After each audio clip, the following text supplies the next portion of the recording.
Hey, Dr. Shook here. In this video, I want to talk about something that you may not have heard much about in the world of autoimmune thyroid conditions. And as you know, a lot of people that find me, they either suspect that they have an autoimmune problem by researching what can they do for their low thyroid symptoms, or I have patients that have been confirmed, diagnosed with Hashimoto's, pardon me, or they have another, maybe Graves, but primarily I work with hypo or Hashimoto's patients. They come to me and they are looking for help, and a lot of people find me through things that I publish, either videos or text on current topics and issues with autoimmune thyroid conditions. And this topic, what we're going to talk about in this video, is something that in the contemporary literature, so what is being published today and what we know about in just the last year or so, is very relevant, very important, and I think it is a game changer in regards to how we approach autoimmune thyroid conditions and autoimmunity in general.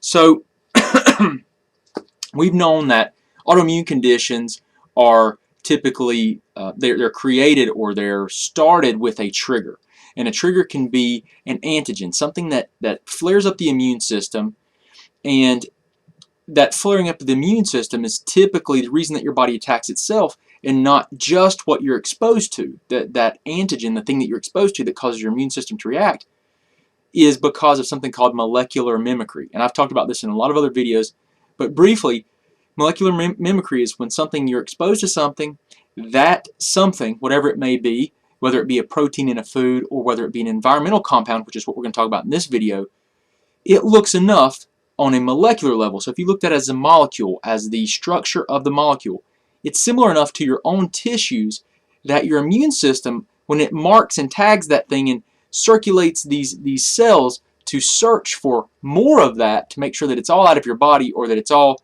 identified so that your immune system can destroy it. Some of your own tissues look like those things that you're exposed to. That's why it's called mimicry, because you're exposed to it. It looks like your own tissues. Your immune system tags it and says, hey, this is bad, circulates through your body.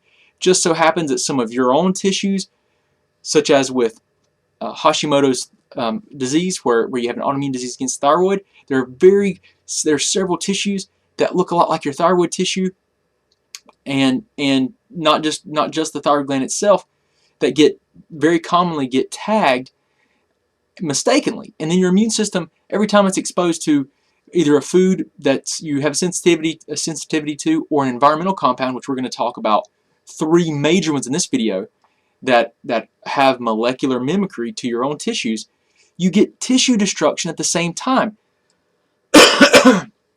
Pardon me. So what you have to do is you have to identify what are these triggers.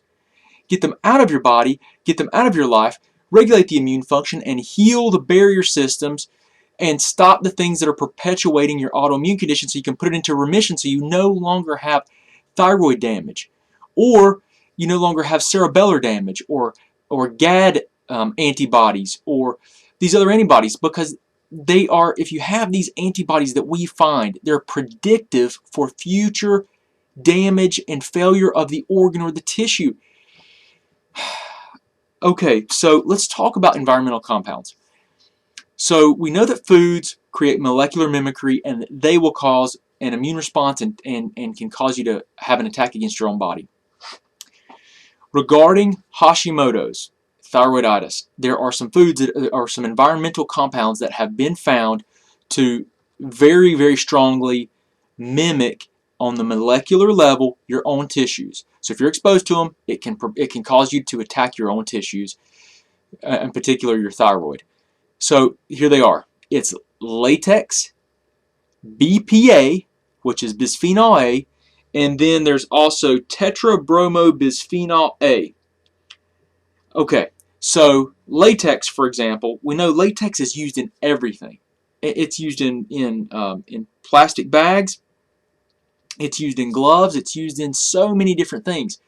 And if you're exposed to that, and that gets in your system, your immune system can, if it recognizes it and sees it, it can attack it, and that can perpetuate and drive an autoimmune attack.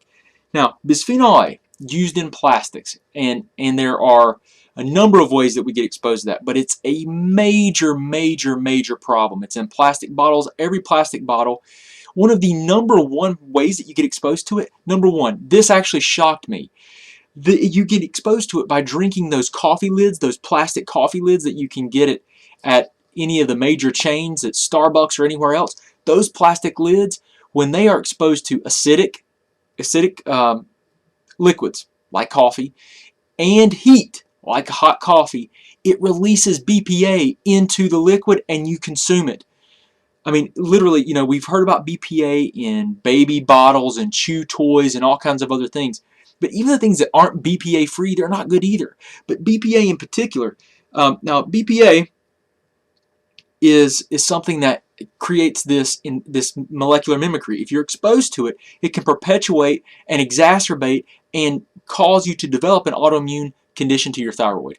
Now, the tetrabromobisphenol A, this is something that's actually found. It's a fire retardant. It's sprayed on everything, including furniture. So it's beds, and anything that have to meet these certain fire guidelines so they don't combust too quickly, they spray this stuff all over it. This is a major molecular mimicker to your own thyroid tissues. I mean, these are major problems. And so here's the deal. What do we do? Well, one of the things that I'll order is Cyrex Labs. You're going to hear me talk a lot about Cyrex Labs. And a lot of patients that come to my office, you're going to get Cyrex lab testing. You're going to, because if I'm going to help you to figure out what's going on, we've got to work together. And you're going to have to get some labs done. And Cyrex Array 11 looks for environmental compounds that you'll have exposures to. Because here's the deal. If you've got high levels of tetrabromobisphenol A, then guess what? We're going to have to figure out where are you getting that exposure. And wherever you're getting that exposure, we're going to have to eliminate that exposure because that's causing you to perpetuate your autoimmune thyroid condition. And let me tell you, if this stuff's not being looked at, then your doctor's not staying current on the contemporary state of the art of this stuff. I mean, this is just what you got to do.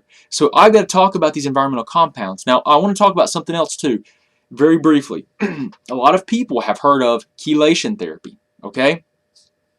Using compounds like DMSA, DMPS, and EDTA. Listen to me. I'm not saying chelation's bad, but I will tell you this. If you don't have good barrier systems, if your gut's not healed and your blood-brain barrier, which is the barrier that keeps bad stuff out of the brain, if that's not intact and you try to chelate, there's literature, there's research, this is not my opinion, that shows that the DMSA, the DMPS, the EDTA, which are chemicals that they use, that a lot of doctors will use to chelate, and that chelate means to pull heavy metals out of the body, and the idea is that we pull them out of the tissue so they get in the circulatory system and they're passed out of the body. Here's the deal, folks. We know that those compounds I just mentioned have been shown to redistribute heavy metals through the body. And that ain't good, because here's the deal. Heavy metals have an affinity or attraction for areas of high metabolism within your body. Guess what one of the areas of highest metabolism is? Right here. It's in your brain. So you want to pull these things out and then get them in the circulatory system and get them into the brain. You've got to have an intact blood-brain barrier and barrier systems. Your gut and your brain barrier have to be intact, or you are going to redistribute this stuff into glands that have high metabolism, endocrine glands, and into the brain, neurological tissue, which will cause a major immune response and could cause you to develop something like antibodies to your brain tissue. And we call that multiple sclerosis. So just please, there are ways. I'm definitely not anti-chelation, but I will tell you this: you have got to have all your systems have to be very healthy. It's like one of the last things that I would recommend that you even consider doing as you work through improving your health. You have to be intact, and very few people that I have ever seen, I would say, okay, give that a shot. Because if we maximize your detoxification pathways in your liver, we maximize glutathione, your glutathione systems, and glutathione levels in your body, we consider and talk about infrared sauna detoxification through sweating, we can eliminate a lot of these compounds. and it is a fantastic way to do so, but you've got to do it the right way. Okay, I think that's all I'm going to share with. There's a lot of other compounds we could talk about, but I'm going to go on for over 10 minutes here. So I'm Dr. Shook. I appreciate you visiting the website. I appreciate you listening to some of this information because it could literally make a difference in your quality of life and really help you out. If you have any questions, you need anything, let us know. Please come back. I'm going to have tons of information I'm going to be posting on autoimmunity because I work with autoimmune conditions. I work with Hashimoto's thyroiditis and autoimmune thyroid conditions. I have Hashimoto's myself, and I have psoriasis, and there's a lot of things I want to help people with this. I'm serious about it, and I want you to get the information that's current. I don't want you to get hurt, or I want you to get the best results possible because you only have this one life, and I want to help you make it the best possible. So I'm Dr. Shook. If you need anything, have any questions, let us know. Shoot me an email, and try to help you out if I can.